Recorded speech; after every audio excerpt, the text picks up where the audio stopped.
When you go to the doctors for a routine checkup, they usually start by feeling your neck or sometimes behind of your ears. Why do they do that? What are they checking for? And you may have heard of this disease called elephantiasis, where the limbs of the body, like say one of the legs, start swelling up. What causes this swelling? To answer these questions, we need to look at the lymphatic system of our body. So, what is this lymph? Let's find out. To figure out what lymph is, let's start with something that we already know: the circulatory system.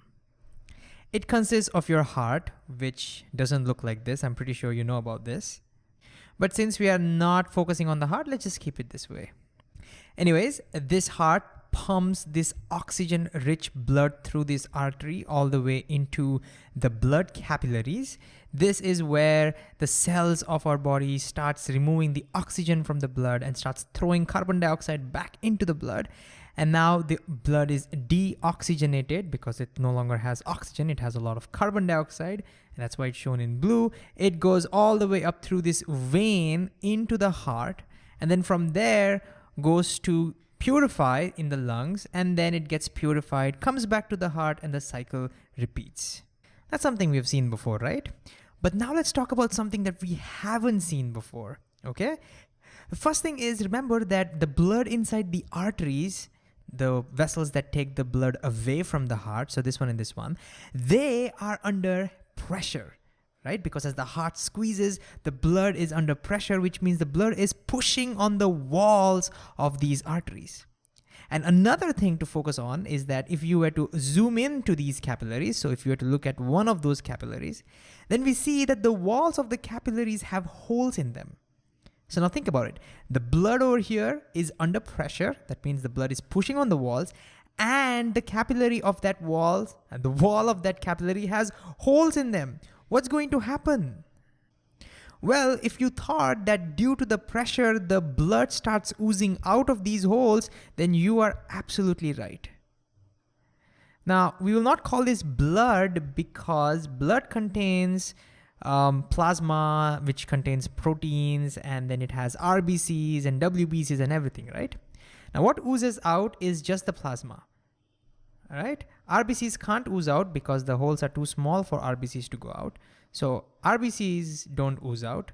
The plasma comes out with a little bit of proteins.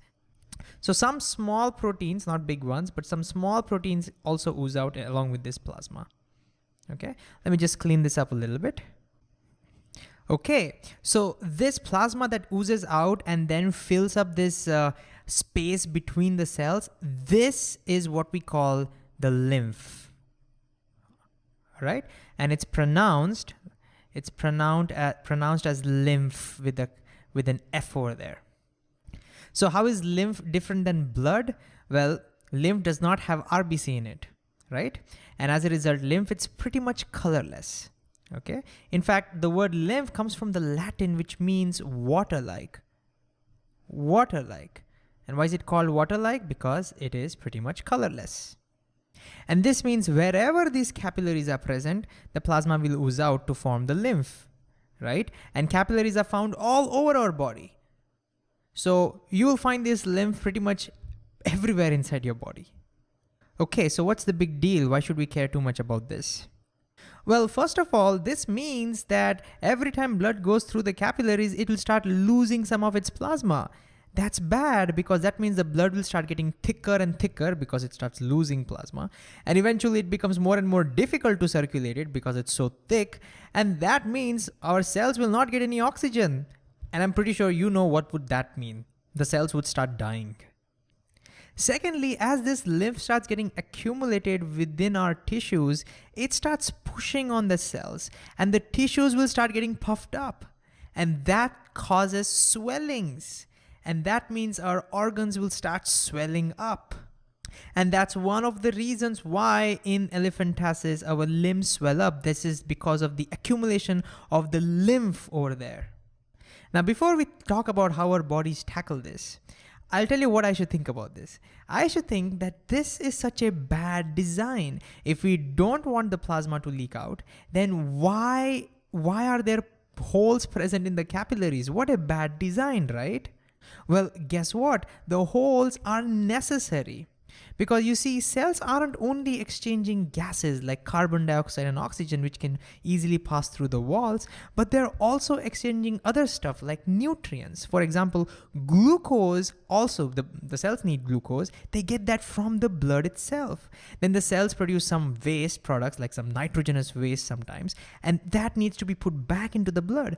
And for that, we need space. They can't go through the walls. They are big, big molecules. They can only go through the holes. And so capillaries need that holes to exchange this stuff. And so since holes are absolutely necessary, there's nothing we can do about this plasma leaking out. And so the big question is, what does your body do about this? Well, thankfully, your body has a separate set of vessels which are called lymph vessels, which clear out this lymph from your tissues. So just like how we have blood vessels and blood capillaries, these are called lymph vessels. So thick ones are called lymph vessels, and the thin ones are called lymph capillaries. So over here, if I were to show you those lymph capillaries, this lymph fluid enters into these capillaries and it clears the lymph out from your tissues. Now, one difference between blood capillaries and lymph capillaries you can immediately see is that blood capillaries connect to blood vessels, right? They're open-ended. But as you can see, the lymph capillaries, they are closed at one end.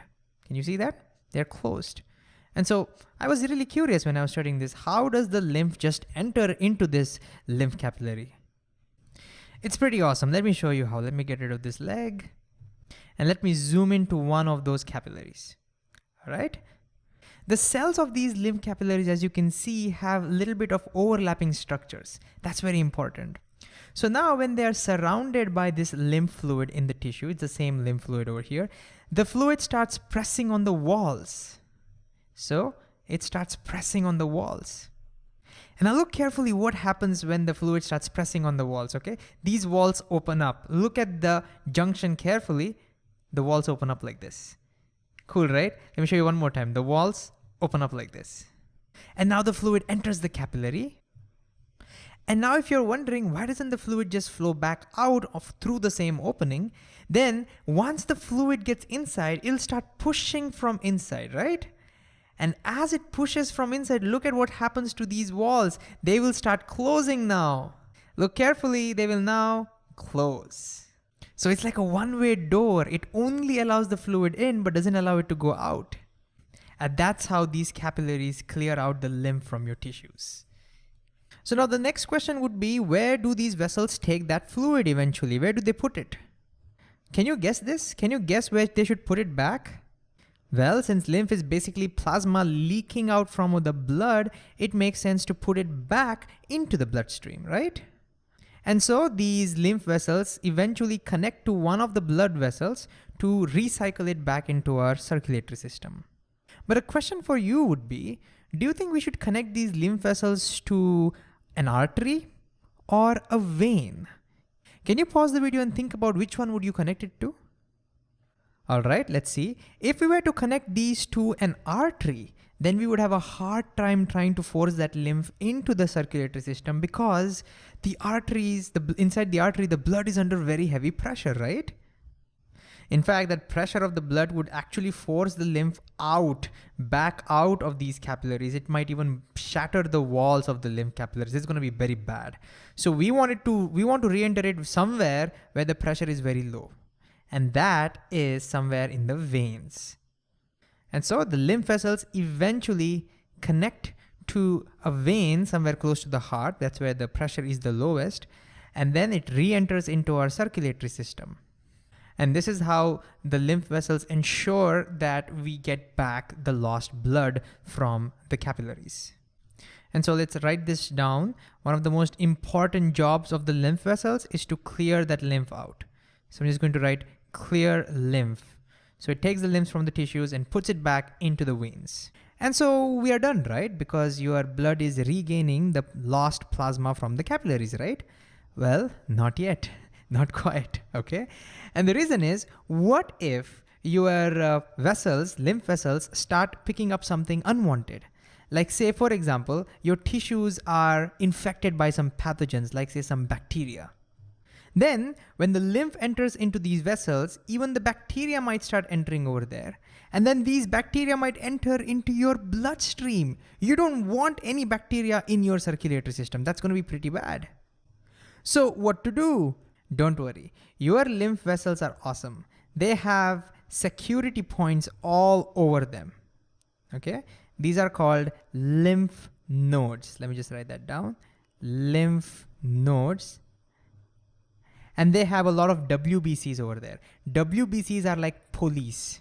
All right. So when the lymph enters into these nodes, if there are any unwanted stuff like bacteria, the WBCs are going to kill it. This will make sure that no unwanted stuff enters your bloodstream. It's pretty cool, right? And so you see, these lymph vessels also help in killing unwanted stuff from your body. So they also help in immunity. So they help in immunity. That's pretty cool. And guess what? If any of your lymph vessels pick up a lot of bacteria, then a lot of WBCs will gather in that lymph node, and that node will now swell, which means swollen nodes are an early indication of infections. And that's what the doctors are checking for when they are feeling your neck. It turns out there are a lot of these nodes near your neck and your ears. And so they touch that and see if any of those are swollen. If they are swollen, good chance there is an infection somewhere. Now, before we wind up, another important job that your lymph vessels have is to transport fat into your bloodstream. So I'm just going to write transport fat for short into your bloodstream. And what I mean by this is, imagine you have your small intestine somewhere over here.